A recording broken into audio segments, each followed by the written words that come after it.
সুপ্রিয় দর্শক শ্রোতা, আসসালামু আলাইকুম। দূরে কাছে দেশে অথবা সে বাড়ি থেকে প্রিয় বন্ধুগণ, ঠিক এই মুহূর্তে যে যেখান থেকে বাস্তব জীবনের গল্প শোনার জন্য আমার সাথে জয়েন করেছেন আমি আপন। আর যে আপন জীবন গল্পের 1448তম পর্বে আপনাকে প্রতিদিনের মতো স্বাগতম জানাচ্ছি। বন্ধুগণ, আজ আমি আপনাকে শোনাবো রংপুরের মেয়ে নূপুর আক্তারের জীবনের কলিজা কাঁপানো এক করুণ বাস্তব জীবন কাহিনী। বন্ধুগণ, আজকের গল্পের টাইটেল বাবা সেজে নিজের সুন্দরী বউকে 6 বিয়ে দিলেন এক স্বামী। আপনি চিন্তা করতে পারেন, বাবার রূপে বাবা সেজে দায়িত্ব নিয়ে নিজের বউকে 6 বিয়ে দিলেন এক স্বামী। কিন্তু কেন? তা শুনলে রীতিমতো আপনার শরীরের পশম দাঁড়িয়ে যাবে। এই গল্পটা শুধু গল্পই নয়, এই গল্পটা আমার কাছে মনে হয় প্রতিটা মধ্যবিত্ত পরিবারের জন্য এক শিক্ষার প্রতীক হয়ে দাঁড়িয়ে থাকবে। বিশেষ করে যারা লোভী বাবা মা আছেন, যারা সুন্দর একটা মেয়ে হলে লোভ করেন যে একে আমি একটা বড় লোকের ছেলের কাছে বিয়ে দেবো, একটা শিল্পপতির কাছে বিয়ে দেবো, একটা টাকাওয়ালা পয়সাওয়ালা লোকের কাছে বিয়ে দেবো, তাদের জন্য এই গল্পটা হবে আজ এক মহাশিক্ষা। বন্ধুরা, রংপুরের মেয়ে, দরিদ্র পরিবারের মেয়ে, খুবই হতদরিদ্র বাবার সন্তান নূপুরের জীবনে যা ঘটেছে তা আপনারা শুরু থেকে শেষ পর্যন্ত শুনবেন এবং গল্প শেষে নূপুর আক্তারকে ঠিক আপনার মতো করে একটা মন্তব্য কমেন্ট বক্সে লিখবেন। ধন্যবাদ সবাইকে। সুপ্রিয় বন্ধুগণ, আসসালামু আলাইকুম। আমার নাম নূপুর সুলতানা, আমার বাড়ি রংপুর বিভাগে। বন্ধুগণ, আমি আমার জীবনের গল্পটা শুরু করার শুরুতে আপনাদেরকে আমার পরিবারের সম্বন্ধে জানিয়ে রাখি। আমার পরিবারে আমি আছি, আমার বাবা আছে, মা আছে, রয়েছে আমার দাদিমণি সহ আমার বড় একজন জ্যাঠা আর জেঠিমা, জ্যাঠাতো ভাই বোন। আমাদের পরিবারে আরও সদস্য রয়েছে, আমার ছোট 3টা বোন। আমরা টোটাল 4 বোন, আমাদের কোনো ভাই নেই। আমাদের পরিবারটা রংপুর বিভাগের অদূরের কোনো এক অজপাড়া গায়ের এক উচ্চ মধ্যবিত্ত পরিবার। আমার বাবা পেশায় একজন চাকরিজীবী। খুব ছোটবেলা থেকে জেনে আসছি আমার বাবা রাজধানী শহর ঢাকাতে চাকরি করে। প্রতি মাসে বা 2-3 মাস পর পর বাবা বাড়িতে আসে। বাবা যেদিন বাড়িতে আসে সেদিন আমাদের জন্য হয় ঈদের দিন। আমরা সেদিন সবাই অনেক আনন্দ করি, ফুর্তি করি, মজা মাস্তি করি এবং বাবার সঙ্গে খুব রোমাঞ্চকর সময় কাটাই। বাবা বাড়িতে আসলে আমাদের কোনো কিছুর অভাব থাকে না। আমার পরিবারের একটা ছোট্ট ঘটনা আছে। আমার গল্পের শুরুতে আমি সেই ঘটনাটা আপনাদেরকে শোনাই।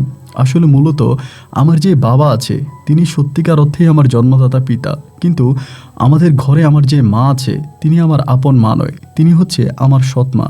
আমি শুনেছিলাম আমার জন্ম হবার ঠিক 4 মাসের মাথায় যখন আমি আমার মায়ের বুকের দুধ পান করতাম, সেই মুহূর্তে আমার আম্মা মারা যায় এবং আমার মা মারা যাওয়ার পরে আমার বাবা তখন দ্বিতীয় বিয়ে করে। আমাদের ঘরে আসে আমার সৎমা। সত্যি কথা বলতে গেলে সৎমা কিন্তু কোনোদিনও আমাকে সৎ মেয়ে নজরে দেখেনি। আমার সঙ্গে আমার সৎমা কখনোই কোনো খারাপ আচরণ করেনি। যতটুকু সৎমায়ের সঙ্গে মিশেছি, থেকেছি, প্রতিটা সময় সৎমা তার নিজের মেয়েদের মতো করে আমাকে আদর, যত্ন আর ভালোবাসত। এমন করে আমার শৈশবের দিনগুলো কাটতে থাকে। আমি মোটামুটি প্রায় অনেকটাই বড় হয়ে যাই। আমি পড়াশোনা করার কোনো সুযোগ পাইনি। আমাকে দেখলে আসলে কেউ বিশ্বাস করবে না, তারপরেও বলি মূলত আমি নিজের নামটাও ঠিকমতো লিখতে পারি না। নিজের নাম লিখতে গেলেও যেন আমার কলম ভেঙে যায়। আমার পড়াশোনা না করার পিছনে একটা দারুণ কারণ আছে, যেটা শুনলে হয়তো আপনি হাসবেন। আমাদের পাশের গ্রামে স্কুল ছিল। আমার বয়সী মেয়েরা প্রায় সবাই স্কুলে যাইত, কিন্তু ছোটবেলা থেকে আমার দাদি আমাকে স্কুলে যাইতে দিত না। তার বড় কারণ হচ্ছে দাদি বলে আমি নাকি দেখতে অনেক সুন্দর, এবং আমাদের গ্রামে একটা কথা প্রচলিত আছে যে সুন্দরী মেয়েদের উপর নাকি জিনেদের আচর থাকে, মানে জিনেরা নাকি সুন্দরী মেয়েদেরকে সবসময় টার্গেট করে। তো দাদি বলে যে বিশাল একটা বাঁশঝাড় পার হয়ে তারপরে হচ্ছে স্কুলে যাওয়া লাগে। তো আমার দাদি বলে যে তুই স্কুলে যাওয়ার সময় তোরে জিনেরা নিয়ে যাবে, কারণ তুই অনেক সুন্দর, যার জন্য তোকে জিনেরা নিয়ে যাবে, এই জন্য তুই স্কুলে যাবি না। তো আমি আর স্কুলে যাইতাম না, কারণ আমি সুন্দর, আমাকে জিনেরা নিয়ে যাবে। দাদি এরকম ভয় দেখাইতো এবং দাদি আমাকে যেতেও দিত না। একটা পর্যায়ে আমি তখন বাড়িতেই থাকতাম। আমার সমবয়সী সবাই স্কুলে যাইতো, আসতো, পড়াশোনা করতো, কিন্তু আমি পড়াশোনা করিনি। এরকম করে আমার শৈশবের দিনগুলো কাটে। আমার বয়স তখন আনুমানিক আপনার 14 কি হবে, মানে 13 কি 14 এরকমই হবে। বাট 13-14 বছর হলেও না, আমি দেখতে শুনতে অনেকটা বড় হয়ে যাই। আমার শরীরের গঠন, আমার চলাফেরা এবং সব কিছু মিলিয়ে আমি অনেকটা বড় হয়ে যাই। তা আমার ওই 13-14 বছর বয়সে একটা সময় আমার আব্বা একদিন বাড়িতে আসছে। তো আব্বা বরাবর মতো আমি আগেই বলেছি, বাড়িতে আসলে আমরা সবাই খুব আনন্দ ফুর্তি করি। আমার বোনেরা, আমি, দাদি, মা সবাই খুব আনন্দে থাকি। তো আব্বা বাড়িতে আসার পরে ওই সময় আব্বুর সাথে করে একটা লোককে নিয়ে আসছে। ওই লোকটাও প্রায় আমার বাবার বয়সী হবে, ওনার নাম হচ্ছে কাশেম আঙ্কেল। তো কাশেম আঙ্কেলকে তখন আমাদের বাড়িতে নিয়ে আসছে। আনার পরে মানে আমার মা বলতেছে যে কেন আনছে বা এই লোকটাকে কেন নিয়ে আনা হয়েছে। তো আব্বা তখন আমার আম্মারে বললো যে আব্বা যে অফিসে কাজ করে ওই লোকটা আমার আব্বার সিনিয়র। আব্বা যে অফিসে কাজ করে ওই অফিসের সিনিয়র, আমার আব্বার সিনিয়র হচ্ছে ওই কাশেম আঙ্কেল। তো যার জন্য ওনার একটা পারিবারিক সমস্যা হয়েছে, আইনি একটা ঝামেলা চলতেছে, ওনাকে পুলিশ ধরে নিয়ে যেতে পারে, এই জন্য আব্বা আমাদের বাসায় নিয়ে আসছে। এই কথাই আমার মাকে বলল। তারপরও মা বলল যে না, এই যে হঠাৎ করে ঠিক হয় না একটা লোককে এভাবে নিয়ে আসা। তো কাশেম আঙ্কেল তখন আমাদের বাড়িতে থাকতেছে, ঘুরতেছে, ফিরতেছে, খাইতেছে, সব কিছুই ঠিকঠাক মতো চলতেছে। উনি আবার আমার সঙ্গেও কথা বলে, কী ব্যাপার নূপুর, ভালো আছো? আবার উনি যখন বাইরে যাইতো, ধরেন আপনার মার্কেটে যাইতো বা এখানে ওখানে যাইতো, উনি অনেক মানে আপনার আমার জন্য গিফট নিয়ে আসতো। ধরেন আমার জন্য চুরিমালা, কানের জিনিস, তারপরে জামা, জুতা, এটা ওইটা উনি আমার জন্য নিয়ে আসতো। তো আমি ওকে মানে ওনাকে মানা করতাম যেগুলো কেন আনেন, আমার তো এগুলো দরকার নেই, আমার এগুলো প্রয়োজন নেই। এরপরও উনি নিয়ে আসতো এবং এনে আমাকে দিত। আমি নিতে চাইতাম না, তারপর আমাকে জোর করে দিত। তো তারপর উনি দিত, আমি নিতাম। আমি ওনাকে আমার আঙ্কেলের নজরে দেখতাম। এরকম করে উনি আমাদের বাড়িতে প্রায় 2 থেকে আড়াই মাসের মতো থাকে। এবার এই 2-2.5 মাসের ভিতরে আমি যে জিনিসটা খেয়াল করলাম, আমার বাবা মা তার সঙ্গে জানি খুব একটা গভীর সম্পর্কে লিপ্ত হয়ে গেল। মানে সবসময় তার সঙ্গে কথাবার্তা বলে, এবং যেটা দেখে মনে হলো যে তারা কোনো পার্সোনাল বিষয় নিয়েও তার সঙ্গে কথা বলতে চায়। পারিবারিক অনেক বিষয় থাকে না যেগুলো একটু পার্সোনাল, একটু গোপনীয়, এইরকম অনেক বিষয় নিয়েও তার সঙ্গে কথা বলে। এবং যদি জিজ্ঞেস করি যে আঙ্কেলের সঙ্গে কী কথা বললা, কী বিষয় নিয়ে কথা বললা, এইটা ওইটা জিজ্ঞেস করলে আমার মা, আমার বাবা আমার কাছে কী জানি লুকায়। মানে কেমন করে আমি আপনাকে খুলিয়ে বলি, আমি দেখি যে আমার আব্বা আম্মা ওই কাশেম আঙ্কেলের সাথে বসে বসে কথা বলতেছে। তো আমি যদি ওই সময় আসি এবং আমি আসার পরে তারা হঠাৎ করে কথা বলা বন্ধ করে দেয়, এবং আমার সামনে কথা বলে না। তো আমার প্রশ্ন হলো, আপনারা কী কথা বলেন, এটা আমার সামনে বললে কি হবে, আমি শুনলে কি হবে? আমার সামনে বলে না, কথা লুকায়। তো তারপরও যেহেতু এই পরিবারে আমি আছি, তো আর এটা নিয়ে খুব বেশি একটা কথা বলি না। আস্তে আস্তে করে দিন আর রাতগুলো পার হইতে আসছে, এই পরিবারে থাকতেছি। এরকম করতে করতে একটা সময় আব্বা তখন চিটংয়ে চলে যাবে। আব্বা এবার কিন্তু তার চাকরি জীবনে সবচেয়ে বেশিটা সময় গ্রামে থাকে, অনেক বেশি সময়। তো এই চিটংয়ে মানে আপনার আব্বু ঢাকায় চলে যাবে। তো আব্বু দেখা গেল কোনোদিনও না আমারে বলে নাই তুই কি ঢাকায় যাবি। আমি জন্মের পর থেকে কখনোই ঢাকায় যাই নাই। আব্বারে সবসময় কিন্তু বলতাম যে আব্বা আমি ঢাকায় যাব, আমার ঢাকায় যেতে ইচ্ছে করতেছে, আমি ঢাকায় যাব। সবসময় আব্বার এই কথাটা বলতাম, এবং ঢাকা যাবো বললে আবার রেগে যাইতো, এই ঢাকায় মেয়েদের কী কাজ, তো ঢাকায় যাইতে হবে কেন, বকা দিত। সেদিন হলো কি, আমার আব্বা নিজে আমাকে বলে নূপুর তুই ঢাকায় যাবি। মানে শুনেন আমি খুব আনন্দিত হয়ে গেলাম, আল্লাহ আমি ঢাকায় যাব। মানে আমার একটা স্বপ্ন, আমি ঢাকা শহরে ঘুরবো, ঢাকা শহর দেখবো, রং বেরঙের বাতি দেখবো, রঙিন শহর দেখবো, খুব ইচ্ছা। তো আব্বা যেহেতু আমাকে বললো, আমি বললাম হ্যাঁ আব্বা আমি যাবো, মানে খুবই এক্সাইটেড। আব্বা বললো ঠিক আছে, গেলে তাইলে জামা কাপড়গুলো ঠিক কর। তো আমার ভিতর ভাই তখন মনে আসছিল কি জানেন, আমি যে ঢাকায় যাব এটা যদি আমার আম্মা কোনোভাবে জানতে পারে, আম্মা তো আমার আব্বাকে অনুমতি দিবে না। কারণ আমার আম্মা তো আমাকে সবসময় বাসায় রাখতে পছন্দ করে, বাসার বাইরে আমাকে যেতে দেয় না। ধরেন রাস্তায় কোনো একটা লোকের সঙ্গে কথা বলতেছি, মা যদি এটাও দেখে খুব রাগ করে যে অপরিচিত লোকদের সঙ্গে কথা বলতে হবে কেন, বিশেষ করে ছেলেদের সঙ্গে কেন কথা বলতে হবে, মেয়ে মানুষ পর্দার মধ্যে থাকতে হয়, বাইরের লোকদের সাথে কথা বলতে হয় না। তো সেই মা তো আর আমাকে কোনোভাবেই আপনার ঢাকাতে যাইতে দিবেন, আমি তো জানি। ওমা, আমার ধারণা সম্পূর্ণ পাল্টে গেল। আমি ঘরে গিয়ে দেখতেছি আমার আম্মা নিজে আমার ব্যাগ রেডি করে দিতেছে। তখন একটু মনের ভিতরে কেমন জানি খটকা লাগলো যে আরে বিষয়টা কি, একটু অবাকই হয়ে গেলাম। যাই হোক, এরপরও আম্মু যখন ব্যাগটাকে রেডি করে দিল, আমি তখন আব্বুর সঙ্গে রাজধানী শহর ঢাকার উদ্দেশ্যে রওনা দিলাম। আব্বু, আমি আর ওই কাশেম আঙ্কেল, আমরা তিনজনে তখন ঢাকায় যেতে আসি। তো বাসে উঠলাম, ঢাকার উদ্দেশ্যে রওনা দিলাম। এত দূরের জার্নি আগে কখনো করি নাই, তো খুব ভালোভাবে যাইতেছে। মাঝপথে হোটেলটা ব্রেক দিল, মানে গাড়িটা ব্রেক দিল। তারপর আমরা একটা হোটেলে ঢুকলাম, আব্বু, আমি, আঙ্কেল সবাই খাওয়া দাওয়া করলাম, খুব মজা মাস্তি করলাম। এবং এরকম করতে করতে একটা পর্যায়ে আমরা ঢাকায় গিয়ে পৌঁছাইলাম। তো ঢাকায় পৌঁছানোর পরে আমার আব্বা তখন করলো কি, মানে আমাকে একটা বাসায় নিয়ে গেল, মানে একটা আন্টির বাসা আর কি। তো আব্বু আমাকে বললো এই বাসার মধ্যে তুমি থাকো এবং এই বাসায় থাকবা, এখান থেকে আব্বু তোমাকে এসে নিয়ে যাব। তো আন্টির বাসায় যাওয়ার পরে ব্যাগ টেক সব কিছু রেডি করলাম, মানে ব্যাগ টেক খুইলাম, জামা কাপড় পরলাম, চেঞ্জ করলাম। তো ওই আন্টি আমাকে বারবার বলতেছে যে আমার আব্বুর কথা জিজ্ঞেস করে যে এটা তোমার কী হয়। আমি বললাম উনি আমার আব্বু। তা বলতেছে তোমার কেমন আব্বু, আমাকে বারবার এটা জিজ্ঞেস করে। তো আমি বললাম যে কেমন আব্বু, মানে এটা আমার কেমন আব্বু হবে, এটা আমার আব্বু আর কি। বলে তোমার আব্বু না তোমার আব্বু পরিচয় দিয়ে আনছে, এগুলা বলে। আমি বললাম না, আব্বু পরিচয় দিয়ে আনবে কেন, উনি আমার আব্বু, আমার জন্মদাতা পিতা। তো মহিলা এই কথাগুলো বলতো, আমি এই কথাগুলো কিছু মনে করতাম না।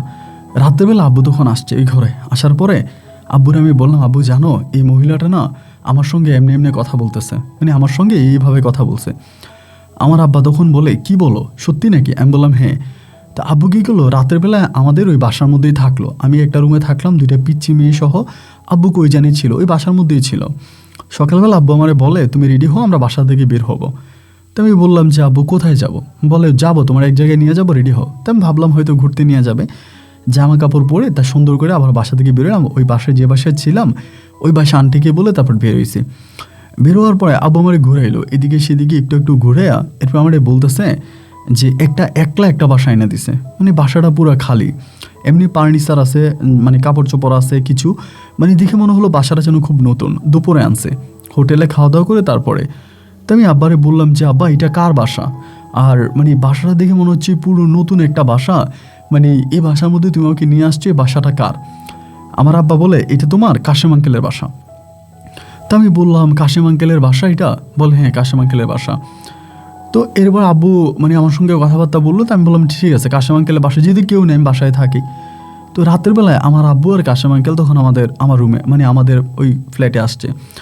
আসার পরে মানে আমার আব্বু মানে ওই রুমের মধ্যেই ছিল, আমিও রাতে ওই রুমে ঘুমাইছি। তো কি হয়েছে না হয়েছে আমি জানি না, সকালবেলা না আমার শরীরটা খুব ব্যথা করতেছে। রাতে আমার খুব ভালো ঘুমাইছে, ভাবলাম হয়তো জার্নি করছি বা এই জন্য মনে হয় হাঁটাহাঁটি করছে, এই জন্য ঘুম আসছে। কেন এত ঘুম আসছে আমি জানি না, মানে সকালে আমি শরীর লাগতে পারি না, শরীরটা এত ব্যথা করতেছে, মানে খুবই ব্যথা করতেছে। আমি আব্বুরে বললাম আব্বু আমার শরীরটা খুব ব্যথা করতেছে, এত ব্যথা কেন করতেছে আমি তো জানি না, তুমি আমার জন্য ওষুধ নিয়ে আসো। আমার আব্বা তখন আমার জন্য ওষুধ নিয়ে আসছে, আমি ওষুধ খাইছি। খাওয়ার পরে আমার আব্বার ওই আঙ্কেলে মানে কী জানি কথা বলতেছে। কথা বলতে বলতে আমার আব্বা তখন আমারে বলে যে চল তোরে নিয়ে থানায় যাব, ওই বাসার মধ্যে থেকে তোরে নিয়ে থানায় যাব। তাই আমি বললাম কেন, আমাকে নিয়ে থানায় কেন যাবো, কী হয়েছে? আমার আব্বা তখন আমারে বলতেছে তোরে যা বলছে তাই কর, চল থানায় যাব।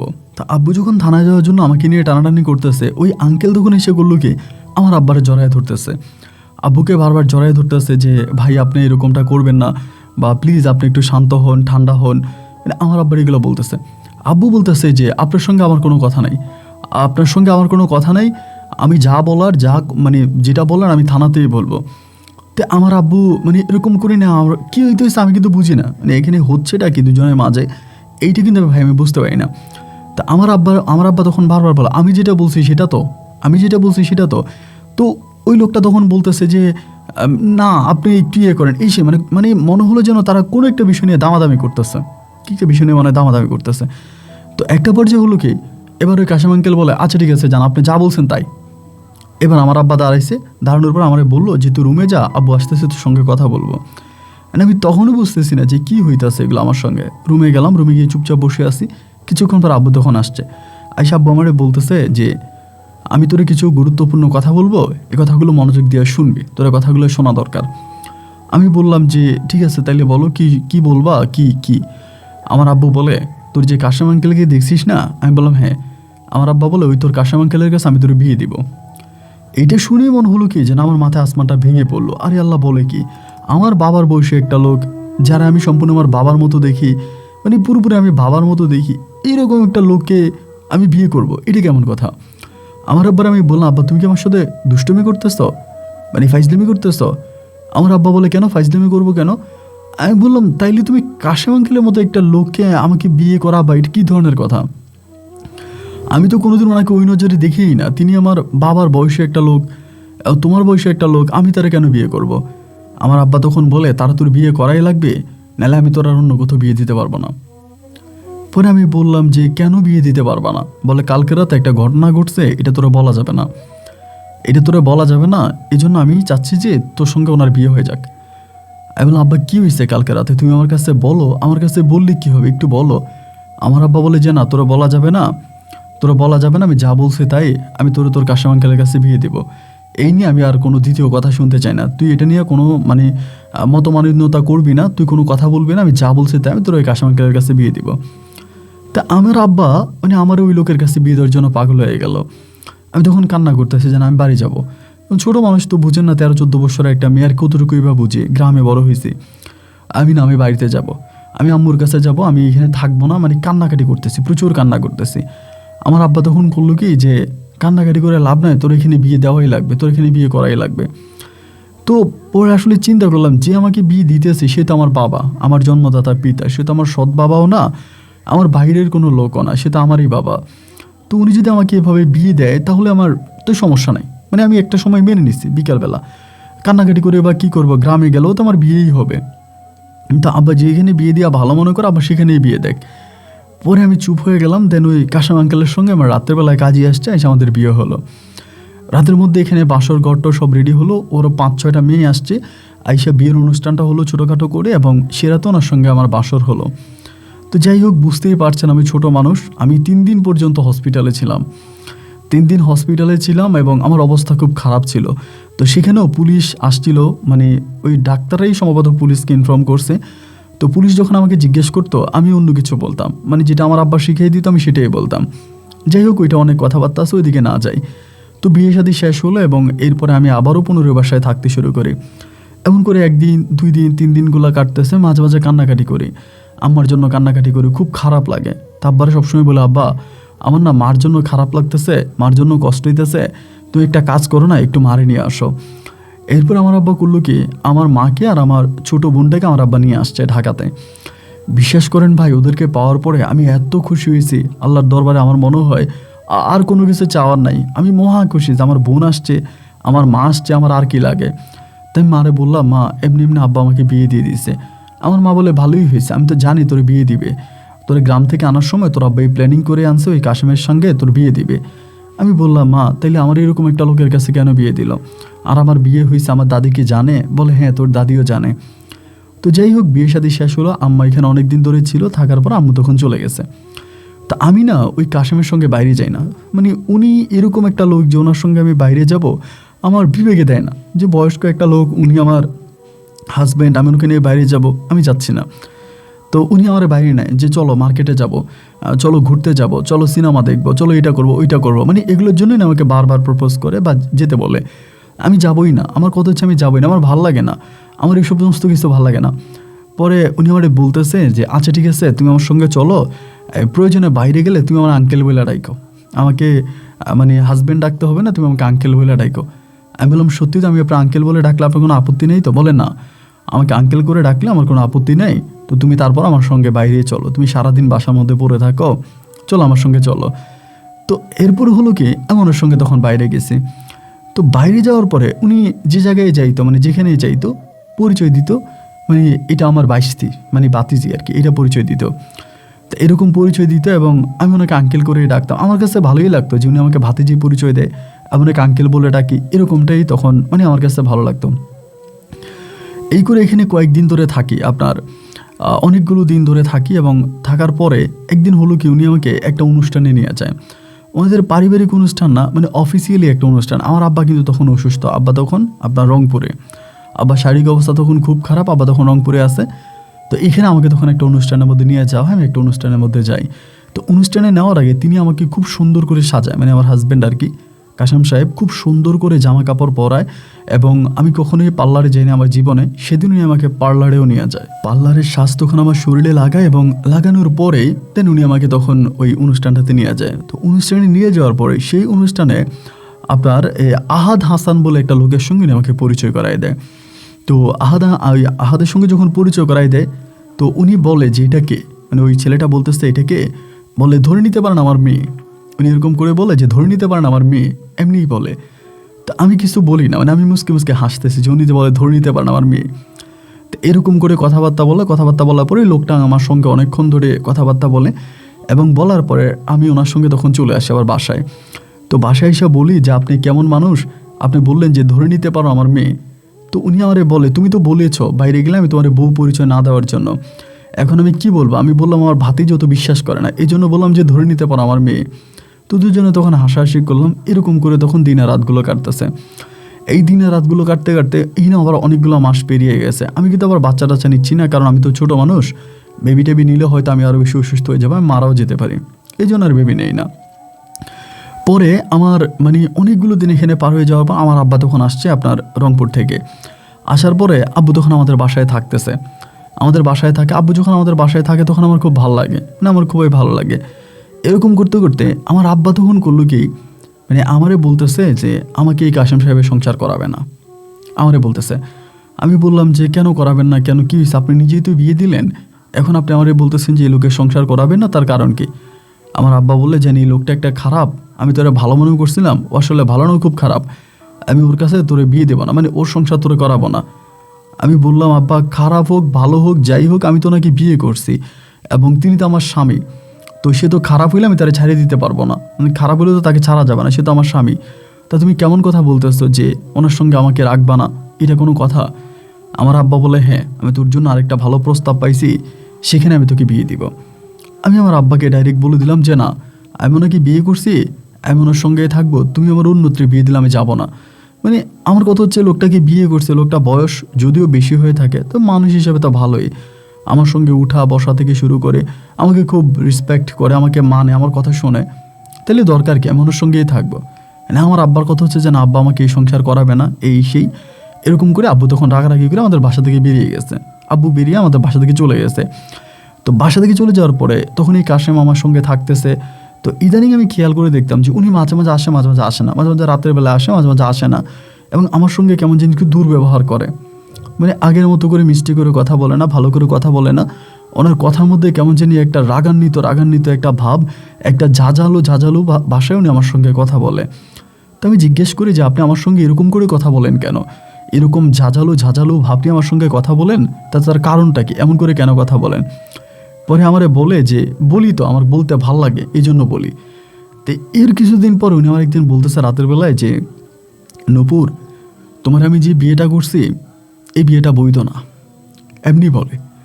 আমি বললাম বিয়েটা বৈধ না মানে এটা আপনি কি বলতেছেন, আপনি আমাকে বিয়ে করছেন আর বিয়ে মানে বৈধ না কেন? বলে না তোমার আমার যে কাবিনটা হয়েছে এটা ভুয়া, এমনি বলে। আমি বললাম ওমা, আপনি বিয়ের আজকে এত মাস পরে এটা কী ধরনের কথা বলতেছেন? আমার আব্বা সাক্ষী থেকে আপনার কাছে আমার বিয়ে দিল আর আপনি বলতেছেন যে বিয়েটা ভুয়া, এটা কেমন কথা? উনি বলে তোমার আব্বা একটা টাকার লোভী মানুষ, তোমার আব্বা খুব খারাপ মানুষ, তোমার আব্বার সম্বন্ধে আমি বিস্তারিত বলতে চাই না, তবে তুমি যেহেতু আমার সংসার করেছো, আমার সঙ্গে অনেক দিন ছিলা, তোমাকে আমার খুব ভালো লাগছে, এই জন্য আমি তোমাকে একটা ভালো প্রস্তাব দিই, তুমি যদি আমার প্রস্তাবটা মানো তাহলে তোমার জন্যও ভালো, আমার জন্যও ভালো। খেয়াল করে শুনেন। আমি বললাম তো ঠিক আছে, কি প্রস্তাব? মানে খাটেই দুজনে শুয়ে আছি এমত অবস্থায়।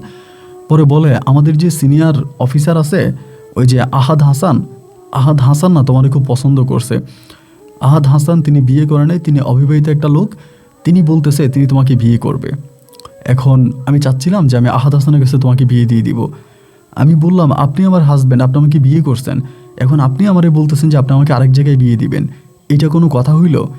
উনি আমাকে বলে দেখো, আমার কথাটা একটু বুঝতে চেষ্টা করো, তোমার সঙ্গে আমার বিয়ে হয়নি, তোমাকে ধোকা দেওয়া হয়েছে, তোমার সঙ্গে আমার বিয়ে হয়নি, তোমাকে আমার ধোকা দেওয়া হয়েছে।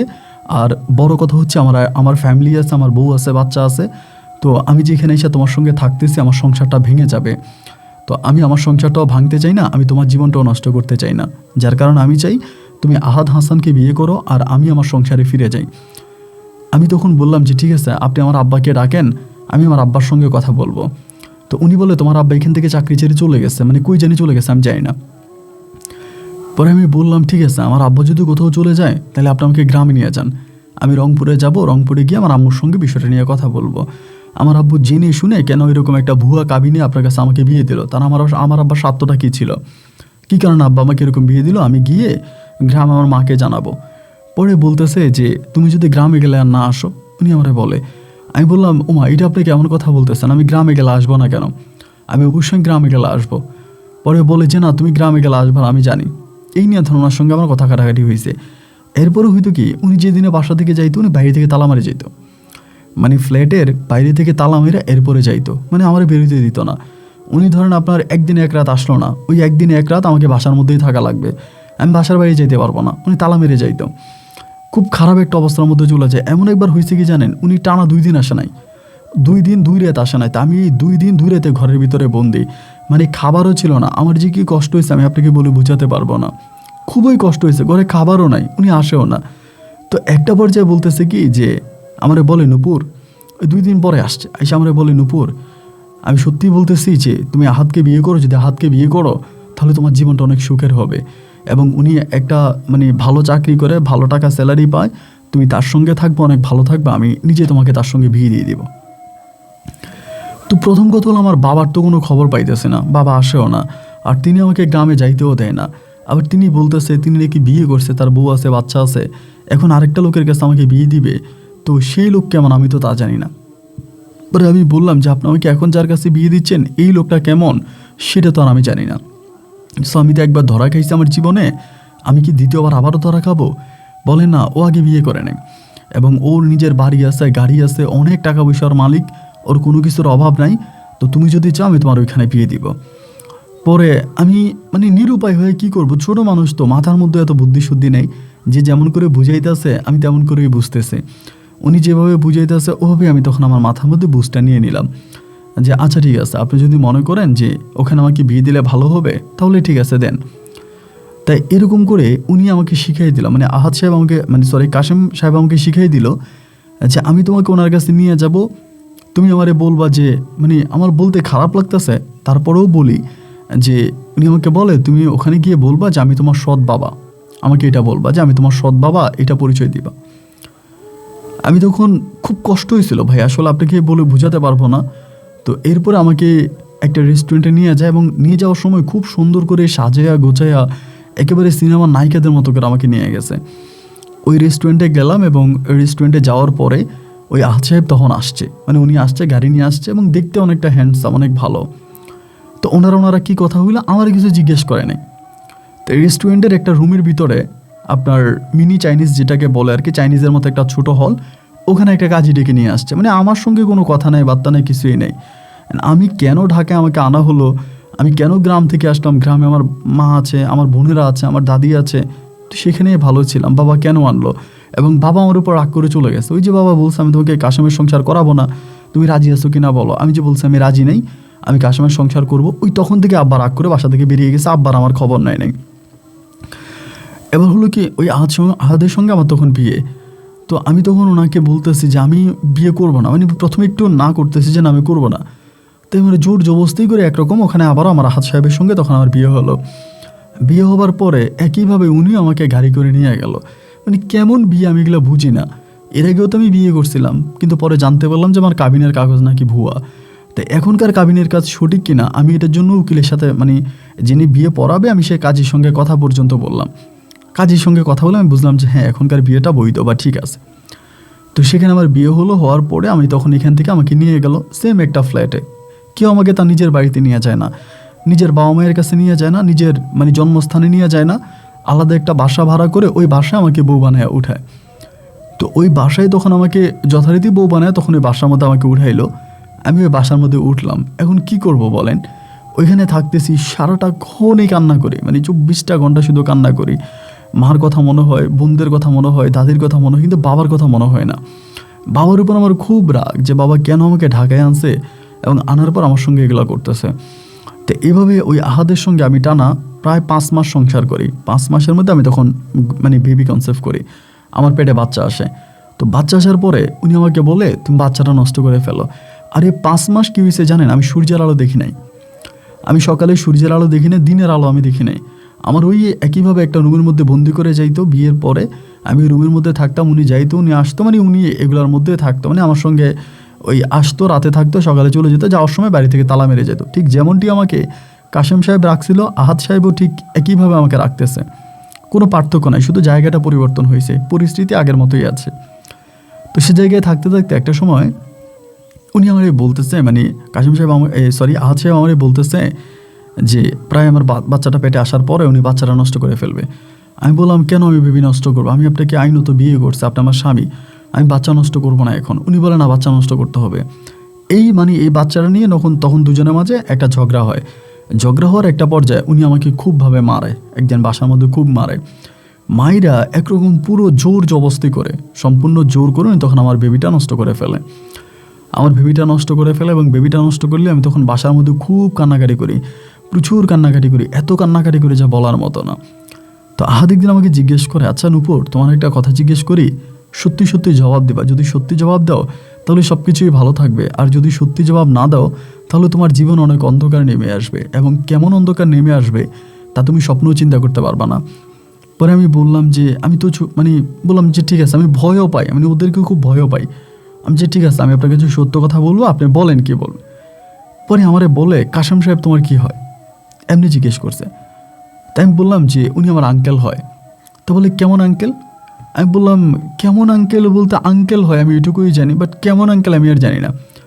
পর বলে ও মা, এটা তুমি কি বললা, তুমি ওনার সঙ্গে থাকো না? আমি তখন বললাম থাকি না মানে এটা আপনি কি বলেন? বলে না তুমি ওনাদের বাসায় ছিল না। আমি বললাম হ্যাঁ ছিলাম। তো থাকলে তোমার কেমন আঙ্কেল এটা জানো না? আমি বললাম আমি ছোটোবেলা থেকে ওনার সঙ্গে থাকি, উনি আমাকে আঙ্কেল হিসাবেই জানে। পরে বলে নাকি অন্য কিছু? আমি বললাম না, অন্য কিছু কি হবে, অন্য কিছুই না। শুধু এই কথাটা বলতে দেরি হয়েছে এবং মুহূর্তের মধ্যে উনি তখন আইসে আমার গলা চেপে ধরছে। গলাটা চাইপা ধইরা আমার ফ্লোরের মধ্যে পালায় আমার ইচ্ছা মতো মারতেছে, কুত্তার মতো পিটাইতেছে। আমি মারতেছি আর আমি কান্না করতেছি, চিৎকার করে কান্না করতেছি। বলে তুই আমার জীবনটা নষ্ট করলি, তুই একটা খারাপ অকথ্য ভাষায় গালাগালি করতেছে। আমি বললাম মারতেছেন কেন আপনি আমারে কী কারণে মারতেছেন? বলে তুই আমার কাছে মিথ্যা কথা বলে বিয়ে বসলি কেন? আমার কাছে মিথ্যা কথা বলে কেন বিয়ে বসলি? আমি বললাম আমি আপনাকে কি মিথ্যা বলছি? বলে ওই কাশেম তোর প্রথম স্বামী, তুই তোর স্বামীরে বাবা বানাইয়া তুই আমার কাছে বিয়ে বসছিস না? আমি তখন ওনারে বলতেছি যে দেখেন আমি আসলে পরিস্থিতির শিকার, আপনি আমার কথা বুঝেন। ওই কাশেম আমার স্বামী ঠিক আছে, কিন্তু কাশেম আমার বাবা কই, এগুলোও বলতেছে। উনি আমাকে মারতেছে, হুড়দুম মারতেছে আমার এই জায়গার মধ্যে রাইখা, গলার মধ্যে পা দিয়া চাপ দিয়া ধরে মারতেছে। আমার মনে নিঃশ্বাসটা বন্ধ হয়ে যাবে, আমি চিৎকার দিয়ে উঠতেছে, ওনার ধাক্কা দিয়ে ফালাই দিতেছে, আবার ধরে মারতেছে। মাইরা আমারে বলতেছে কালকে সকালে এখানে কাশেম সাহেব আসবে, তুই ওনার সঙ্গে চলে যাবি। যদি ওনার সঙ্গে না যাস তাহলে তোর লাশ এখানে থাকবে। আমি বলি ঠিক আছে, আপনি কাশেম সাহেবরে আনেন, আমি ওনার সঙ্গে চলে যাব। এখানে একটা সত্যি কথা বলে রাখি, আমার কিন্তু আহাদ সাহেবরে খুব ভয়, আমি কিন্তু আহাদ সাহেবকে প্রচণ্ড রকমের ভয় পাইতাম। এই আহাদকে আমি এত ভয় পাই, ওর সঙ্গে আমি অনেক অস্ত্র শস্ত্র অনেক কিছু দেখছি আর কি, ওর সঙ্গে থাকে। তো ও একরকম আমাকে মেরে ফেলবে। আমি যেটা বুঝলাম আজকে মায়ের নমুনাতে, যে ও আমাকে যে কোনো সময় মেরে ফেলে, আমি ওর হাতে মারা যাব। তো আমারে বলে আমি চলে যাচ্ছি রাত্রে, সকালে আহাদ সাহেব এখানে আসবে, কাশেম সাহেব আসবে, তোমার সঙ্গে চলে যাবে। সারাটা রাত আমি এখানে বসে বসে কান্না করছি খাটের মধ্যে। আমার এগুলো কিসের বিয়ে, কি বিয়ে, কে স্বামী, কার সংসার করতেছি, আমার তো এই কুলো নাই ওই কুলো নাই। পরে হইল কি আমারে এই সকালবেলা কাশেম সাহেব আসছে, আসার পরে এক একবার মন চাইছে যে আমি লোকটার ওখানে মেরে ফেলি, জায়গার মধ্যে খুন করে ফেলি। তাও কিছু করি না, কারণ আমার তো বাবা নাই, আমি এখানে বসে আছি। পরে আমারে বলতেছে যে আমারে বলে ব্যাগট্যাগ রেডি করো চলো। আমারে বলে, আমি বললাম কোথায় যাব? বলে আগে ব্যাগট্যাগ রেডি করো তারপরে বলতেছি। আমি ব্যাগট্যাগ রেডি করছে, করার পর উনি আমাকে নিয়ে বেরোইছে। বেরিয়ে আবার তালা মারছে, তালা মেরে চাবিটা নিচে যে দারোয়ান আছে দারোয়ানকে দিছে, দিয়ে উনি চলে যেতেছে, আমাকে নিয়ে যেতেছে। যে একটা গাড়ি ঠিক করলো, গাড়ি করে উনি আমাকে কোথায় জেনে নিয়ে যেতেছে। তা আমি বললাম আপনি আমাকে কোথায় নিতেছেন, কোন জায়গায় নিতেছেন? বলে কই নিতেছে গেলেই বুঝবি, তুই করে বলতেছে। তো আমার কিন্তু পুরো শরীরে মাইরের দাগ, ব্লাড বেরিয়েছে, রক্ত বেরিয়েছে, আমার মারাই মারছে আমারে। পরে একটা ফ্ল্যাটে আমাকে তখন নিয়ে গেছে, একটা বিল্ডিংয়ের মধ্যে একটা ফ্ল্যাটে নিয়ে গেছে। আগের ফ্ল্যাট না, এটা নতুন একটা ফ্ল্যাট। ওখানে নিয়ে যাওয়ার পরে উনি আমাকে বলতেছে যে আমি তোরে এতভাবেই শিখিয়ে দিলাম, এমনভাবে বললাম যে তুই আমার পরিচয় দিবি না, আমার কথা বলবি না, বলবি আমি তোর আঙ্কেল। এরপরেও তুই কেন স্বীকার করলি বা কেন বললি যে আমি তোর আগের হাজব্যান্ড, আমি তোর স্বামীর স্বীকার করলি কেন? পরে আমি বলি যে উনি আমার মারতে মারতে আমার ফ্লোরের মধ্যে ফালে, আমার গড়ার মধ্যে পাড়া দিয়ে উনি নিজেই বলতেছে যে কাশেম সাহেব তোর স্বামী তুই আমার কাছে অস্বীকার করলি কেন? এটা বলে উনি নিজে আমাকে মারতেছে। আর আপনি আমারে বলতেছেন যে আমি আপনাকে মিথ্যা বলেছি। আমি কি বলবো, আমার তো কিছু বলি নাই। বলে হ্যাঁ তোর গলার মধ্যে পাড়া দিছে, তারপরে তুই সত্যি বললি কেন যে আমি তোর স্বামী, তারপরে কেন বললি?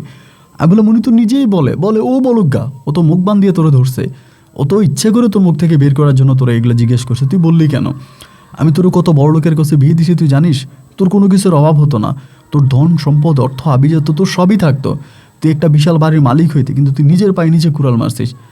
আমি বললাম আপনি আমার কোন পরিবারে বিয়ে দিছেন, কার কাছে বিয়ে দিছেন, কে আমার স্বামী?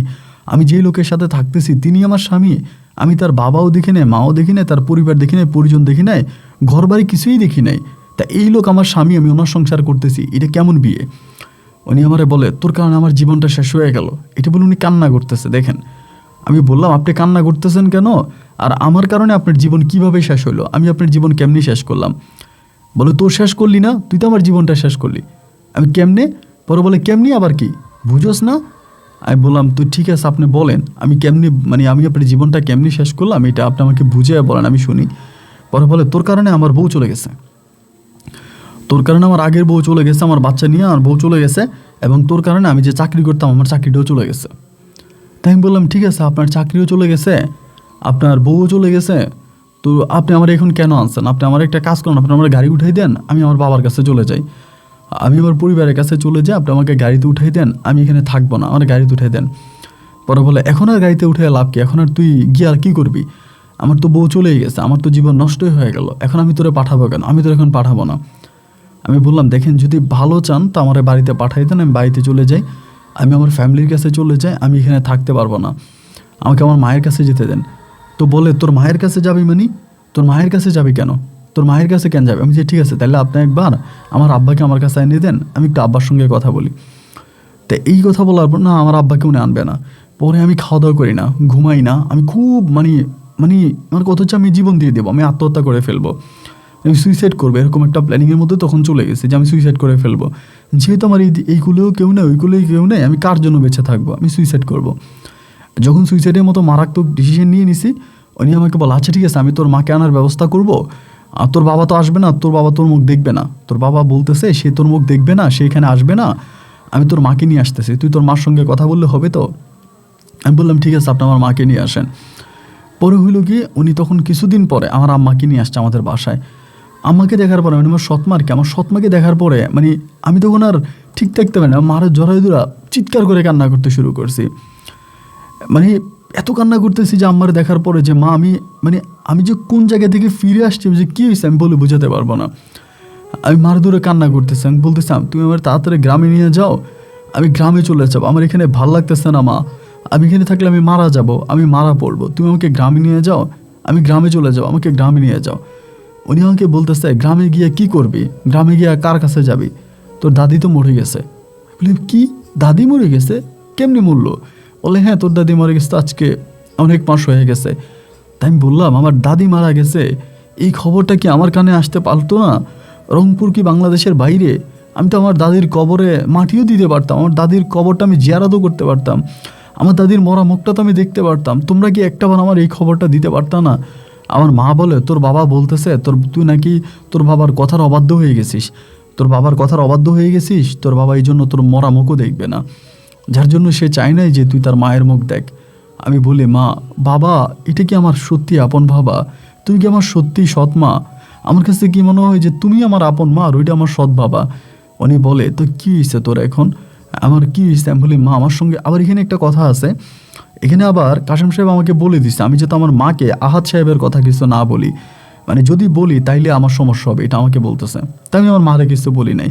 আমার মা তখন আমার বুঝাই বলে মারে তোর 3টা ছোট বোন আছে, তোর বাবা তো মানুষ না একটা অমানুষ, রাস্তা রাস্তায় ববু করে ঘুরে বেড়ায় এবং দুনিয়ার যত খারাপ কাজ আছে সব কিছু করতেছে, তো 3টা অবিবাহিত বোন আছে, ওদেরকে কেমনি বিয়ে দিব আমি তাই বুঝতেছি না, আমি পাগল হয়ে যাইতেছি এই টেনশানে। এখন আমি তোরে নিয়ে কী করব? তুই কাশেম সাহেবের সাথে আসিস, ওনার সাথেই থাক, কষ্ট হলে ওনার সঙ্গেই সংসার কর, তুই যা আমার সঙ্গে যাইস না, রংপুরে গেলে খুব কষ্ট পাবি, খাওয়া পাবি না, থাকা পাবি না। এখানে তো তুই থাকা পাইতেছিস, খাওয়া পাইতেছিস, একটা ফ্ল্যাটের মধ্যে থাকতেছিস, যত যাই হোক একটু আরামে আসিস, শান্তিতে আসিস, কিন্তু গ্রামে গেলে মরে যাবি রে মা, গ্রামে যাওয়ার চিন্তা ভাবনাও মাথায় আনিস না। আমি বললাম এখানে আমি থাকতে পারতেছি না, আমার এখানে প্রচণ্ড কষ্ট হইতেছে, তুমি কেন বুঝতেছো না? আমি এখানে মৃত্যুর মতো করে বেঁচে আছি, আমার খুব খারাপ লাগতেছে, আমি এখানে থাকবো না, আমি এখান থেকে চলে যাবো। আমার মা বলে তুই এখানে থাক রে মা, এখানে থাকলে তুই ভালো থাকবি, আম্মুর কথাটা শোন না, ভালো মা থাক। আমার বুঝে শোনা আমার আম্মা আমাকে আবারও পুনরায় ঢাকায় রাইখা আমার পরের দিন আবারও চলে গেছে রংপুরে। আমার রংপুরে চলে যাওয়ার পরে উনি তখন মানে ওই কাশেম সাহেব তখন বাসার মধ্যে কোনো বাজার করে না, কোনো বাজার আনে না, কোনো ঘাট আনে না, কোনো কিছু আনে না, মানে উনি এক অন্যরকমভাবে চলাফেরা করে, আমি খাইতে পারি না।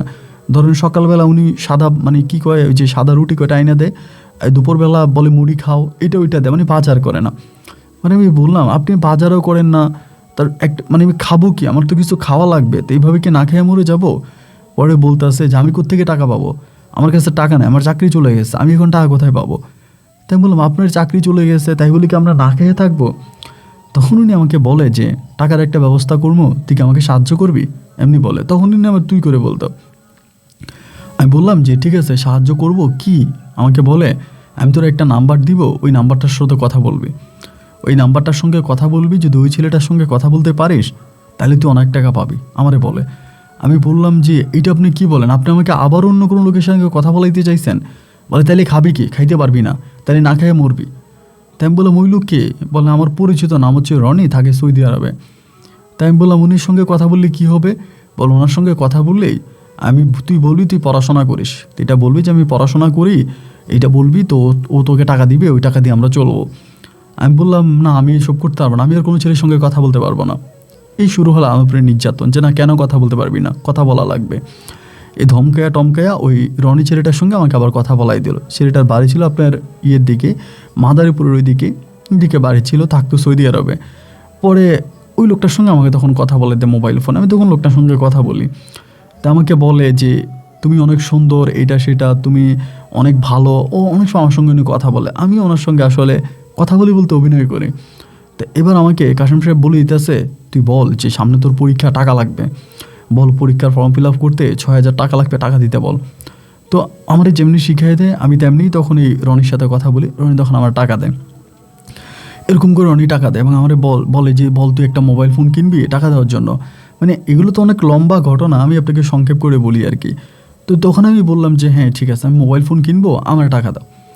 এরপরে বলে যে তুই স্বর্ণ কিনবি, মানে এরকম করে করে আমাকে তখন শিখাই দেয়, মানে টাকা কিভাবে চাইতে হবে, কিভাবে টাকা বের করতে হবে, এই ফর্মুলাগুলো মূলত আমাকে কাশেম সাহেব শিখাই দিতে আছে, যে তুই এমনি টাকা চাইবি, অমনে টাকা চাইবি, এভাবে বলবি, ওভাবে বলবি, তাহলে তোরা টাকা দিবে। উনি ঠিক যেভাবে শিখাই দিতে আছে আমি এভাবেই তখন এই রনি ছেলেটার কাছ থেকে টাকা আনতেছি, ওরা আমার প্রচুর টাকা দিতে আছে, ওই টাকা দিয়ে চলতেছে। উনি বাজার সাজার করে এবং সাংসারিক যত খরচ আছে সব খরচ উনি করে, তখন আর কোনো অভাব নাই আর কি। এরকম করতে করতে প্রায় 1 বছর মতো কেটে গেছে। 1 বছরে আমি পরিবারে পড়ে আছি এবং রনির টাকা বাড়াইতো। 1 বছর পুরোপুরি রনির টাকায় বাসা ভাড়া হইতো, খাওয়া হইতো, সব হইতো। এবার রনি দেশে আসবে। এবার যেটা করছে ভাই, আপনি শুনলে আপনি অবাক হয়ে যাবেন। রনি যখন দেশে আসবে তখন এই মানে কাশেম সাহেব আমাকে বলতেছে আমার তো বয়স হয়ে গেছে, আমি তো বুড়ো হয়ে গেছি, আমার তো বউ চলে গেছে, আমি তোরে খাওয়াবো কি, তার তো আমি রাখতে পারবো না। তো একটা কাজ কর, রনি যদি দেশে আসে তুই রনির কাছে বিয়ে বসে যা।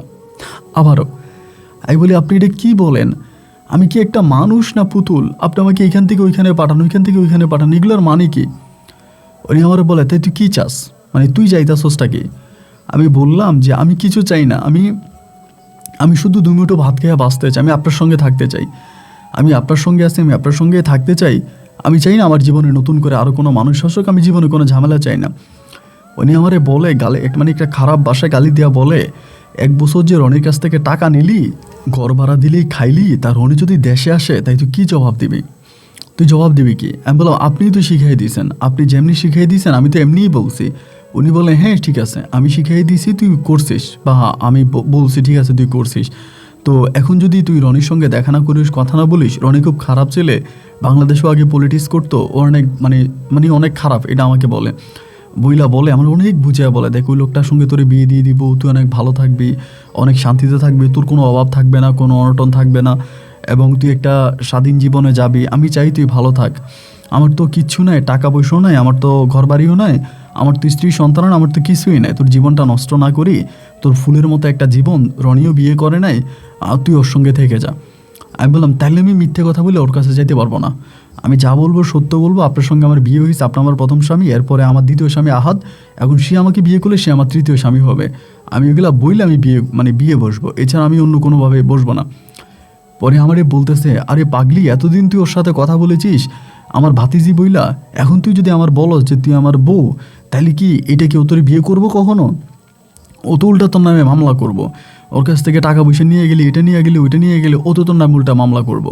না না না, এটা হতে পারে না, আমি তোরে ওর কাছে বিয়ে দিব, ভালোভাবেই বিয়ে দিব, এবং বিশ্বাস কর আমি তোর বাবারও প্রয়োজন রাখবে এই বিয়েতে। যখন বলছে আমার আব্বারে রাখবে, আমার মারে রাখবে, তখন আমি রাজি হয়েছি যে ঠিক আছে আমার আব্বা আম্মারে রাখলে আমি রাজি।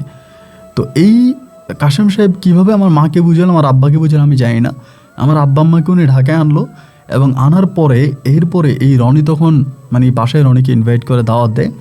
রনি তখন আসে এবং এসে তো রনি আমাকে দেখে পাগল, রনি তার মাকে নিয়ে আসে, ওর মাকে সাথে করে নিয়ে আসে। আসার পরে ওর মা তখন আমাকে আংটি পরাইয়া দেয়। আমাকে আংটি পরায় দেয় এবং আংটি পরিয়ে দেওয়ার পরে আমাদের এঙ্গেজমেন্ট সম্পূর্ণ হয় এবং সম্পূর্ণ একটা বিয়ের দিন তারিখ হয়। তো এই যে আমার এই বিয়েটা হয়েছে, আমার কাছে মনে হয় এটাই ছিল আমার জীবনের শ্রেষ্ঠ বিয়ে। এর আগে যেগুলো হয়েছে এগুলো আসলে কোনোটাই বিয়ে ছিল না। মানে ও আমাকে একেবারে সুন্দর করে ঢাকঢোল পিটে গ্রামবাসীকে জানিয়ে মানে একদম বিয়ের আয়োজন করে একটা কমিউনিটি সেন্টারে অনেক মানুষকে খাওয়া দাওয়া অনেক আনন্দ ফুর্তি করে তারপরে সে আমাকে বিয়ে করে আমাকে তার গ্রামের মাদারীপুরের তার গ্রামের বাড়িতে নিয়ে যায়।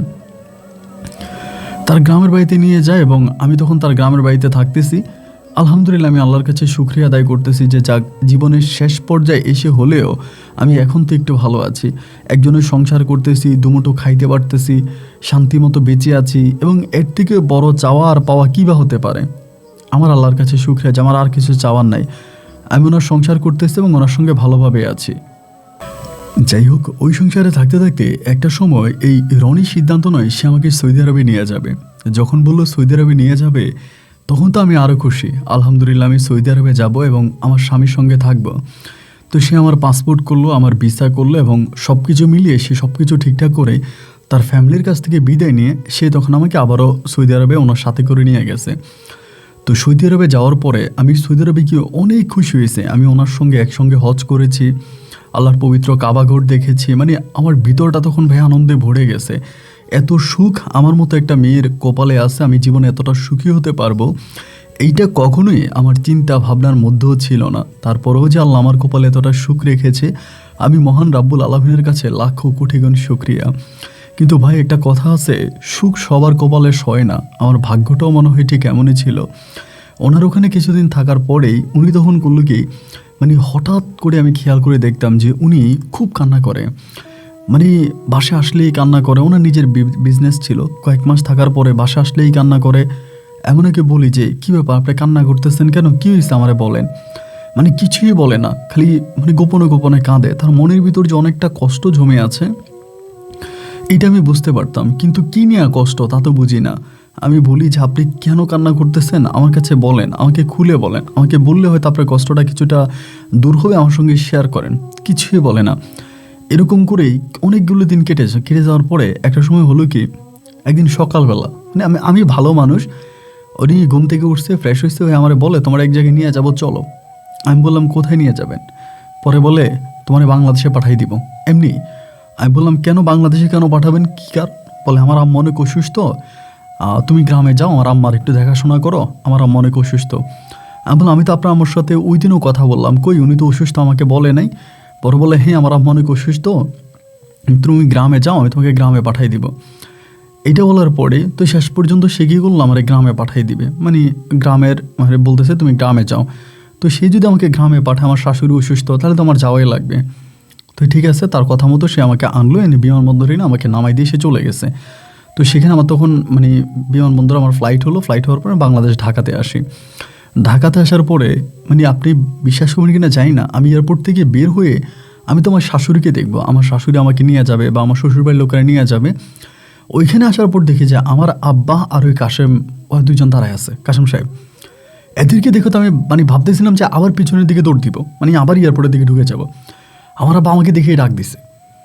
ডাক দেওয়ার পর আমি আসছি, আসার পর আমি বললাম যে আব্বা তুমি এখানে? পর বলে গাড়িতে উঠ, আমাকে বলে। আমি বললাম গাড়িতে উঠবো? তা গাড়িতে উঠবো কেন, আমি কই যাব? বলে আগে গাড়িতে উঠ, তোরে বলতেছে। পরে আমি যাবো না, আমি বলতেছি যে আমি তো আমার শ্বশুরবাড়িতে যাবো, আমি তোমাদের সঙ্গে কেন যাবো, আমি শ্বশুরবাড়িতে যাবো, আমি গাড়িতে উঠবো না। আমি মানে দ্বিমত পোষণ করতেছি। তারপরও তারা আমার টাইনা টুইনা গাড়িতে উঠাইছে। গাড়িতে উঠানোর পরে আবারও সেই মানে ওই ভাসমান এক জায়গায় গাড়িতে উঠে আব্বা আমারে বলতেছে যে তুই কই যাবি? আমি বললাম আমার শাশুড়ির কাছে যাবো। পরে বলে তোর শ্বশুরবাড়ি তো নাই, তোর তো তালাক দিয়ে দিছে। মানে গাড়ির মধ্যে বসে আব্বা আমাকে বলতেছে। আমি বললাম কে আমার তালাক দিয়ে দিছে? বলে রনি। আমি যে রনি আমাকে তালাক দিয়ে দিবে? কিন্তু কেন রনি আমাকে তালাক কেন দিবে? আমি তো রনির সঙ্গে সংসার করতেছি, ভালো আছি, ওই আমাকে তো তালাক দেওয়ার কোনো কারণ নাই। আমার আব্বা বলে যে না, রনি তোরে তালাক দিয়ে দিছে এবং রনির মা যে অসুস্থ, মিথ্যা কথা, রনি তোরে তালাক দিয়ে দিছে। রনি তোর অতীত সম্বন্ধে জেনে গেছে এবং জেনে গিয়ে ও তোকে তালাক দিয়ে দিছে। আমি মনে হয় জীবনের সর্বোচ্চ কান্নাটা সেদিন কাঁদছিলাম যে রনি আমাকে তালাক দিয়ে দিছে। আমি বিশ্বাস করি না। তারপরও আমি আমার আব্বারে বলি যে আপনি একটু রনিরে ফোন দেন। আমি তখন আমার আব্বার মোবাইল দিয়ে রনির সঙ্গে কথা বলি। রনি আমার শুধু বলে আমি তোমারে মাফ করে দিছি, তুমি ভালো থাকো, আমার জীবনে আইসো না, আমার জীবন আসলে তোমার খুব ক্ষতি হবে, আর আমার পরিবারের কাছে যাওয়ার চেষ্টা করো না, আমি তোমাকে তালাক দিয়ে তোমার তালাকের টাকা তোমার আব্বার কাছে দিয়ে দিছে, মানে আমার কাবিনের টাকা আমার আব্বার কাছে দিয়ে দিছে। মানে আমি তখন বোবা হয়ে গেছি, মানে আমি আর কথা বলতে পারি না। এরপরে আমার জীবনে আরও 3টা ঘটনা ঘটছে, এগুলো নাই বলি, এবং এগুলো আমার আব্বা আর কাশেম সাহেব তারা দুজনে মিলিয়ে আমাকে আরও 3টা, এক কথায় বলতে গেলে আরও 3টা বিয়ে দিছে। তো যাই হোক, আর এসব বলার মানে এগুলো বললে অনেক লম্বা হয়ে যাবে, আমি সংক্ষেপ করি। পরে এরপরে যেটা হইলো, লাস্ট পর্যন্ত আমার আরও 3টা সংসার ভাঙার পরে নিজেকে আর মানুষ মানে একটা মেয়ে হিসেবে পরিচয় দিতে পারতাম না, মনে হতো যে আমি খারাপ মেয়ে, মানে এটা মনে হইতো। শেষ পর্যন্ত চিন্তা করছি যে আমি এই পরিবারে আর মানে আমার আব্বার আন্ডারেও থাকবো না, কাশেম সাহেবের আন্ডারেও থাকবো না, আমি আর এদের কোনো কথাই শুনবো না, আমি যা করব এবার নিজে বুঝে নিজে চিন্তা করে আমি করব। এই বলে একদিন আমি এই বাসা থেকে পালাইয়া যাই, মানে বাসা থেকে পালাইয়া যাই। তখন আমি দেখতে খুব সুন্দর ছিলাম, মানে সত্যি কথা বলতে মানে যারাই দেখতো তাকায় থাকতো। রাস্তা দিয়ে যে হাঁটতাম না, আমি অনেক লম্বা ছিলাম, ফর্সা ছিলাম, আবার শরীরের স্বাস্থ্য অনেক ভালো ছিল। আমি কি গার্মেন্টসে চাকরি নেব, মানে বিশ্বাস করেন, গেটে গিয়ে যখন দারোয়ানরে বললাম যে আমি গার্মেন্টসে চাকরি করবো, দারোয়ান বিশ্বাস করতে পারে না, মানে আমার পোশাক আশাক দেখা। তো পরে সুপারভাইজারে ডাকছে, ডাকার পরে সুপারভাইজার আমারে বলল, আপনি কি মানে কোনো বড় লোকের বউ বাসা থেকে রাগ করে আসছেন? আমি বললাম যে না, কারণ আমার শরীরে তো সব দামি দামি পোশাক আশাক, জামা কাপড় সব দামি দামি। পরে আমারে বলে যে না, আপনি গার্মেন্টসে চাকরি করবেন না, আপনি শুধু শুধু আসছেন, আপনি চলে যাবেন। আমি বললাম না রে ভাই, আমি গার্মেন্টসে চাকরি করবো, আমি চাকরি করার জন্য আসছি, মানে চাকরি দেয় না আর কি। পরে শেষ পর্যন্ত আমাকে চাকরি দিল, তো গার্মেন্টসে চাকরি নিলাম। তখন আর আব্বা আম্মা কাশেম সাহেব কারোর সঙ্গে আর কোনো যোগাযোগ নেই, আমি আর কারোর সঙ্গেই কোনো কথা বলি না, আমি একদম নিজের মতো করে তখন আমি থাকতে শুরু করলাম। ওমা, গার্মেন্টসে চাকরি করে একই অবস্থা, সুপারভাইজার, পিএম, জিএম থেকে শুরু করে যারা আছে সবার আমার কাজের উপর টার্গেট না, আমার শরীরের উপরে টার্গেট। মানে ওখানে চাকরি করতে হলে এটা করতে হবে। তা আমি বললাম যে আমি এসব করবো না, আমি তো এসবই যদি করতাম তাহলে তো আমি লাখ লাখ টাকা ইনকাম করতে পারতাম। আমি তো ওই পথ ছেড়ে দিয়েছি আমি ভালো হওয়ার জন্য, আমি ছেড়ে দিয়েছি, না আমি এটা করবো না, আমি এটা ছেড়ে দিয়ে চলে আসছি। আসার পরে এই চাকরি তখন ছেড়ে দিলাম। ছেড়ে দেওয়ার পরে আমি আরেকটা চাকরি নিলাম একটা ওষুধ ফ্যাক্টরিতে, মানে একটা ওষুধের কোম্পানিতে চাকরি নিলাম। ওমা, ওখানেও একই অবস্থা, ওখানেও শান্তি নেই। তারপরে চিন্তা করলাম যে নিজের কাছে তখন কিছু পুঁজি ছিল আর কি, কিছু জমানো টাকা ছিল। ভাবলাম একটা কাজ করে আমি নিজে পার্লারে কাজ শিখে একটা পার্লার দিব, মানে এটা একটা পরিকল্পনা করলাম। এই পরিকল্পনা করে তখন আমি একটা পার্লারের কাজ শেখার জন্য রওনা দিলাম। তো পার্লারের কাজটা শিখছি, পার্লারের কাজটা পুরোপুরিভাবে শিখে গেলাম, এবং ইতিমধ্যে আপনার অনেকগুলো বছর পেরিয়ে গেছে। পার্লারের কাজ শিখছি এবং শিখার পরে তখন আমি ঢাকাতে একটা পার্লার দিছি, আর নিজের মতো করে একটা পার্লার দিছি। আমি তখন পার্লারটা চালাইতেছি, আমার পার্লার ভালোই চলতেছে। আমি তো মানে অত ভালো কাজ পারি না, যতটুকু পারি। তারপরেও যে মেয়েরা কাস্টমার আসতো ওদের সঙ্গে খুব ভালো করে কথা বলতাম, খুব মিষ্টি করে কথা বলতাম, আপু বলে হাসি দিয়ে কথা বলতাম। তারা সবাই আমাকে খুব ভালোভাবেই নিছিল, মানে খুব ভালোভাবেই নিত আর কি। কাজটা খারাপ করলেও কথাটা খুব মিষ্টি করে বলতাম, আমার আদর আপ্যায়নটা ভালো ছিল। তো অনেক আপুরে আসতো, সেই দিকে আমার মোটামুটি কিছু টাকা ইনকাম হতো, ভালোই ইনকাম হতো, সব কিছু চলতেছে। এমন করতে করতে আমার একদম ছোটো যে বোনটা আছে, আমার এই ছোটো বোনটাকে আবার ঢাকায় বিয়ে দিয়েছিলাম। তা আমার ছোটো বোনেও মানে একটু শান্তিতে নেয়, ওর সংসারেও ঝামেলা চলতেছে। তো আমার ছোটো বোন আমার বলতেছে যে আপু, আমি তোমার পার্লারে আসবো, আমি তোমার পার্লারে কাজ করবো। আমার একদম ছোটো যে বোনটা, তো ঠিক আছে আয়, আমার তো সৎ বোন।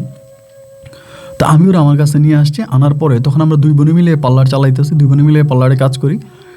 এরকম করতে করতে আমার ছোটো বোনের যে জামাই আছে উনি আমাদের মানে আমার ছোটো বোন জামাইয়ের সঙ্গে সম্পর্ক প্রথমে ভালো ছিল না, বাট আমার ছোটো বোন যখন পার্লারে ঢুকে গেল ওনার সঙ্গে আবার আমার বোনের সম্পর্ক ভালো হইলো। তো ভালো হওয়ার পরে উনি আমাদের মানে বাসায় আসতো, পার্লারে আসতো, যাইতো, সবসময় একটা ভালো সম্পর্ক ছিল। এইরকম করতে করতে আমি তখন একটা বিদেশি প্রস্তাব পাই, মানে একটা বিদেশি প্রস্তাব পাই যে মানে একটা মানে বিদেশে যাওয়ার একটা প্রস্তাব পাই। তখন আমি চিন্তা করলাম যে আমি বিদেশে যাবো না, আর তো বিদেশ গেছি বা ভালো লাগে না, আমি পার্লার চালাবো, আমার ছোটো বোনটাকে আমি তখন বিদেশে পাঠিয়ে দিব। এই পরিকল্পনা করে ভাই তখন আমি আমার ছোটো বোনটাকে বিদেশে পাঠিয়ে দিই। আমার ছোটো বোনটা বিদেশে চলে যায়, ওর কাগজপত্র সব ঠিকঠাক করে একটা পার্লারের কাছে আমি ওকে বিদেশে পাঠিয়ে দিই, মানে আপনার দুবাইতে পাঠিয়ে দেয় ওকে, দুবাইতে। তো দুবাইতে পাঠিয়ে দেওয়ার পরে এইখানে আমি তখন এই পার্লারটা চালাইতেছিলাম। তো আমার যে ছোটো বোন জামাই, ওর কিন্তু আবার ধরেন মানে ঢাকাতে ভালো পাওয়ার আছে, এমনি কামাই রুজি নাই, কিন্তু বড় বড় লোকদের সাথে ওর উঠা বসা চলাফেরা বা ভালো ভালো লোকের সঙ্গে আর কি। তো আমি যে লোকেরই দিয়ে আমার বোনের আমি দুবাইতে পাঠাইলাম মানে কাজের জন্য, তো কাজের পার্লারের কাজ শিখে গেছে, পার্লারের কাজে যাবে। ওই লোকটা করলো কি, মানে দুবাইতে আমার বোনের বিক্রি করে দিছে, মানে যারা দিয়ে আমি পাঠাইছি, যা দালালটা ছিল ওই দালালটা বিক্রি করে দিছে দুবাইতে আমার বোনেরে। এখন দুবাইতে আমার বোনের ওই দালালটা বিক্রি করে দিছে। এদিক দিয়ে আমার বোন জামাইটা করলো কি, আমার নামে দিছে মামলা, আমার নামে থানায় মামলা দিছে যে আমি আমার বোনের দুবাই বিক্রি করে দিছি। আমার আপন বোন, মানে আপন বোন বলতে সৎ বোন আর কি। তাই উনি বলতেছে যে আমি আমার সৎ বোনকে দুবাইতে বিক্রি করে দিছি, এই দুই সে আমার নামে মামলা দিছে। তার ভালো ভালো লোকদের সাথে পরিচিত ছিল আর কি, ভালো ভালো লোকের সম্বন্ধে হাত ওমা। এবং এই মামলা দেওয়ার পরে 2 দিনের ভিতরে পুলিশ তখন আমাকে এই থেকে পার্লার থেকে আমাকে অ্যারেস্ট করে নিয়ে গেছে। আমাকে পার্লার থেকে অ্যারেস্ট করে নিয়ে যাওয়ার পরে আমার নামে মামলা হইল এবং আমি নাকি এরকম অনেক মেয়েরই বিদেশ পাচার করছি, কিন্তু আমি আমার ছোটো বোনরে ছাড়া কাউরিয়ে পাঠাই নাই। এবং মুহূর্তের মধ্যে আমার পার্লারটা শেষ, মানে পার্লারটা ভেঙে টেঙে ফেললো, লুট, আমার পার্লারটা পুরো লুট হয়ে গেল। আমি প্রায় 5 মাসের মতো জেল খাটছি। 5 মাস জেল খাটার পরে 5 মাস পরে জেল থেকে বেরোইছি। 5 মাস পরে জেল থেকে বেরোইছি তখন একেবারে শূন্য হাত, মানে টোটালি আর কোনো কিছুই নেই, মানে একবারে সব শেষ। জেল খাটতাম এবং জেল থেকে বেরোয়ার পরে পার্লারও চলে গেল, টাকা পয়সাও সব শেষ। তো মানে ওই সময়টাতে কি করব, মানে একমাত্র খারাপ পথ ছাড়া আমার কাছে মনে হলো আমার জন্য ভালো কোনো পথ খোলা নাই। আমি ভালো কোনো কাজ করতে পারবো না, মানে আমার চেহারাটাই হচ্ছে আমার সবচেয়ে বড় শত্রু। আমার চেহারা নিয়ে আমি কারোর সামনে যাব, সে আমার চেহারার দিকে তাকাবে, আমার দিকে তাকাবে, আমাকে কাজ দিবে না। এবং আমি আপনাকে এরকম করেও বলি, আমি চেহারার মধ্যে কালি মেখা পর্যন্ত কাজের জন্য কাজ করছি, চেহারার মধ্যে কালি মেখা বিভিন্ন খারাপভাবে কাজে গেছি। তারপরেও ভাই সবার একটাই নজর, মানে সত্যি কথা বলতে একটা মেয়ের যদি মাথার উপর আসমান না থাকে আর পায়ের নিচে মাটি না থাকে, একটা মেয়ের বাস্তবতা যে কতটা কঠিন হয় তা আসলে আমি আপনাকে বলে বোঝাতে পারবো না। এবং কোথাও কাজ পাইনি, যত জায়গায় গেছি, যত জায়গায় ঘুরছি, কোথাও কাজ পাইনি। এবং লাস্ট পর্যন্ত দেখলাম যে মানে যার দুনিয়াতে কেউ নেই তার আল্লাহ আছে, এটা মনে করে আমি একটা মাজারে গিয়েছিলাম। এবং ওটা মাজারে গিয়ে, মাজারের নামটা আপনাকে না বলি, ওই মাজারের মানে ওই মাজারে গিয়ে, এবং মাজারের এখন আমি এক কথায় বলতে গেলে খাদেম, মাজারের দায়িত্ব পালন করি, মাজারে আসি, তো মাজারটা দেখাশোনা করি। তো সেখানেও যে আমি খুব শান্তিতে আছি তাও না, মানে ওইখানে আমি বিভিন্ন ধরনের লাঞ্ছনার শিকার হইতেছি। তো মাজারে থাকি, এখন সত্যি কথা বলতে খারাপ কোনো কিছুর সঙ্গে জড়িত নয়, মাজারে আছি, মাজার দেখাশোনা করি। এবং প্রতি রাতের বেলায় আমি রোজা শরীফ, মানে আপনার এই মাজারে আইসা, আমি এখানে দরগায় আইসা আমি বসে বসে কান্না করি এবং ওনাকে বলি যে আমার সঙ্গে এগুলো কী হইতেছে, আমি যে এখন কোন অবস্থানে আছে আপনাকে এটা বলা যাবে না বা বলতে পারবো না, কিন্তু আমি এখনও শান্তিতে নাই, এখনও আমি প্রতিটা দিনে নির্যাতিত হচ্ছি। তা আমার মতো যে মেয়েরা আছে যারা, মানে আমার জীবনে তো অনেক ভুল হয়েছে, আমি যদি প্রথম দিকেই আমি যদি আমার বাবার এগেনস্টে চলে যেতাম, আমি শেষে আমার আব্বার নামে মামলা করি এবং ওই কাশেমের সাহেবও মামলা করি, এগুলো আপনাকে বলি নাই, ওদের দুজনকে আমি মামলা করে জেল খাটাই। আমার পরিবারের সঙ্গে আমার সম্পর্ক খারাপ হয়। আমার ছোটো বোনকেও আমি পরে যেভাবেই হোক দুবাই থেকে ফিরিয়ে নিয়ে আসি। আমার ছোটো বোনও তার জামাইয়ের সঙ্গে এখন আসে, কিন্তু মধ্যে দিয়ে আমার পার্লারটা ভেঙে গেল, আমার ব্যবসাটা শেষ হয়ে গেল। তো এখন টুকিটাকি 2-1টা ব্যবসা করি এবং সাথে মাজারে আসি, এবং আমি মাজার ভক্ত এবং সবসময় আপনার গল্পগুলো শুনি। আপনার গল্প আমি আগে শুনতাম না, আমি কিছুদিন হলো আপনি একটা মাজারের ভিডিও দিয়েছিলেন অন্য একটা চ্যানেলে, সেখান থেকে এর আগে আপনার গল্প শুনতাম, তো সেখান থেকে আবারও নতুন করে গল্প শুনলাম এবং আমার গল্পটা আপনাকে জানালাম। আপনি যদি মনে করেন আমার গল্পটা রেকর্ড করবেন তবে করতে পারেন, শুধু আমার নাম ঠিকানা বা মাজারের নামটা একটু বললেন না। আপন ভাই, আপনার জন্য দোয়া ভালোবাসা রইল, আল্লাহ আপনাকে ভালো রাখুক। আসসালামু আলাইকুম রহমতুল্লাহি ওয়া বারাকাতুহু। প্রিয় বন্ধুগণ, সবাইকে অনেক বেশি ধন্যবাদ এ পর্যন্ত আমার সঙ্গে থেকে রংপুরের মেয়ে নূপুরের জীবনের হৃদয় বিতারক করুণ বাস্তব গল্পটা শোনার জন্য। বন্ধুরা, আমাদের এলাকাতে, মানে আমার স্টুডিওর পাশেই হচ্ছে একটা মাহফিল হচ্ছিল, সেখানে হয়তো প্রচুর নয়েজ আপনারা শুনতে পেয়েছেন, সেই জন্য সবার কাছে ক্ষমা চেয়ে নিচ্ছি। কষ্ট করে যারা এতক্ষণ পর্যন্ত আমার কাছে ছিলেন সবাইকে অনেক বেশি ধন্যবাদ। এবং নূপুরের মতো এরকম বাংলার বুকে অসংখ্য মেয়েরা আছে যারা প্রতিটা নিয়ত, মানে প্রতিটা সময় তারা নির্যাতনের শিকার। এদের গল্প বলার মতো মানুষ পৃথিবীতে নাই, এদের গল্প কেউই শুনতে চায় না, সবাই তাদের শরীরের প্রতি আকর্ষণ, তাদেরকে কেউ চাকরি দিতে চায় না। নূপুরের গল্পটা আমি এই জন্যই রেকর্ড করলাম, যারা নূপুরের মতো করে আছেন, যারা এরকম ফ্যামিলিতে লাঞ্ছিত বা ফ্যামিলিটাই যাদের শত্রু, তারা নূপুরের গল্প থেকে কিছু একটা শিখে। নূপুর যদি প্রথম দিকেই কাশেমের প্রলোচনায় না পড়তো, আর কাশেমের কথা মতো আহাতকে বিয়ে না করতো, কাশেমের কথা মতো রনির সঙ্গে কথা না বলতো, তাহলে কিন্তু নূপুরে আজকে এই দিনটা দেখতে হয় না। নূপুরের মায়ের সঙ্গে যদি নূপুর চলে যেত তাহলে কিন্তু তাকে আজকে এই দিনটা দেখতে হয় না। যাই হোক, নূপুরের সঙ্গে যা ঘটেছে তা নিতান্তই হৃদয় বিদারক, কষ্ট করে। এমন ঘটনা আর কারোর সঙ্গে না ঘটুক এই আশায় ব্যক্ত করে আমি আপন আজকের মতো এখানেই বিদায় নিচ্ছি। বন্ধুরা, আপনারা যারা গল্প শুনেছেন তারা নূপুরকে আপনাদের মতো করে একটা মতামত কমেন্ট বক্সে লিখবেন। আল্লাহ হাফেজ অ্যান্ড আসসালামু আলাইকুম।